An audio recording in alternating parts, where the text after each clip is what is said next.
السلام عليكم. لا تنسوا الاعجاب بالفيديو والاشتراك في القناة تشجيعا لنا لنستمر بنشر المزيد إن شاء الله. مرحبا بكم في قناتنا. اليوم لدينا أخبار حصرية وتفاصيل مهمة عن الرياضة المغربية ستفاجئكم. تابعونا حتى النهاية لتكتشفوا كل جديد. مدرب إسباني يكشف مفاجأة بخصوص إصابة أجرد قبل التحاقه بالمنتخب المغربي. خطوة خاصة من مكتشف مبابي تجاه رحيمي.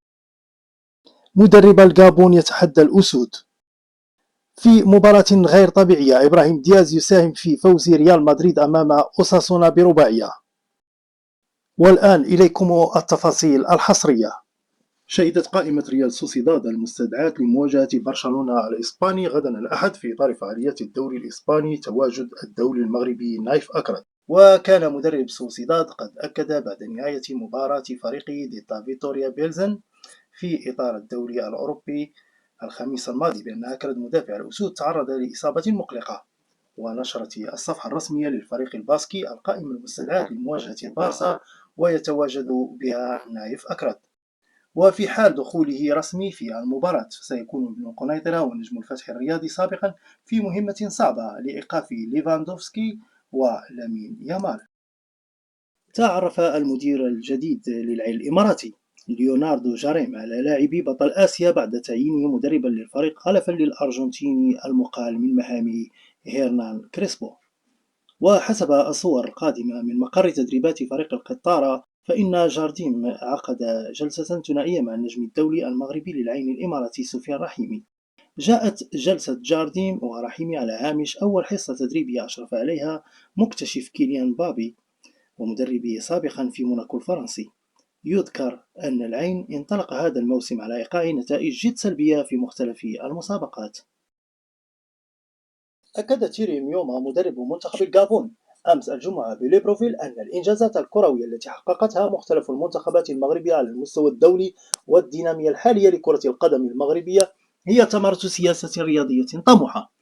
واعتبر ميوما خلال ندوة صحفية خصصت لتقديم اللاعبين الذين تم استدعائهم لمواجهة المنتخب المغربي برسم الجولة الخامسة من التصفيات المؤهلة لكأس الأمم الإفريقية المقبلة أن النتائج التي حققتها مختلف المنتخبات المغربية وأبرزها تأهل أسود الأطلس إلى الدور نصف النهائي لكأس العالم 2022 تعكس نجاح السياسة الرياضية المعتمدة منذ عدة سنوات. وبخصوص المباراة التي ستجمع بين الفهود بأسود الأطلس يوم الجمعة المقبل أوضح تيري ميوما أن الهدف الأساسي للاعبيه هو الفوز بالنقاط الثلاث لضمان التأهل إلى كأس الأمم الإفريقية دون انتظار نتيجة مباراتهم أمام منتخب إفريقيا الوسطى.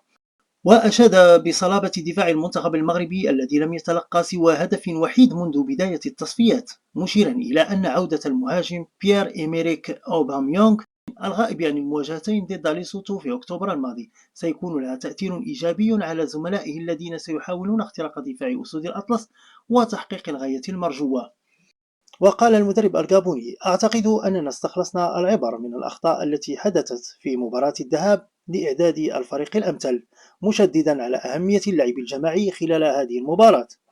وأضاف قائلا: فاز المغرب في المباراة الأولى واللاعبون الغابونيون لم يكونوا واقعيين، معتبرا في المقابل أن الدفاع المغربي أقل سرعة من المهاجمين الغابونيين، وهو ما قد يصنع الفارق في المباراة المقبلة. ويواجه المغرب متصدر المجموعة الثانية برصيد 12 منتخب الغابون يوم 15 نوفمبر المقبل في فرانسفيل على بعد 700 كيلومتر من العاصمة ليبروفيل، قبل أن يستضيف ليسوتو يوم 18 من الشهر نفسه على الملعب الشرفي بوجدة. ساهم الدوري المغربي إبراهيم دياز في فوز ريال مدريد الكبير على أوساسونا بنتيجة 4-0 في الجولة 13 من الدوري الإسباني، وذلك بعد دخوله بديلا للمصاب رودريغو في الدقيقة 20.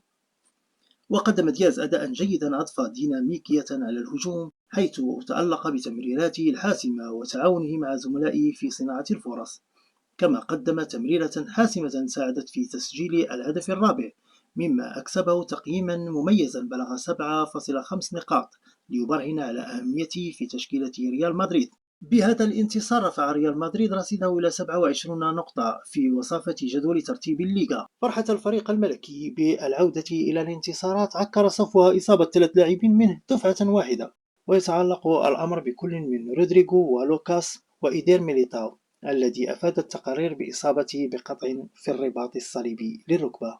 خرجوا جميعهم في الشوط الأول في واقعة غير طبيعية لا تحدث كثيرا في ملاعب كرة القدم،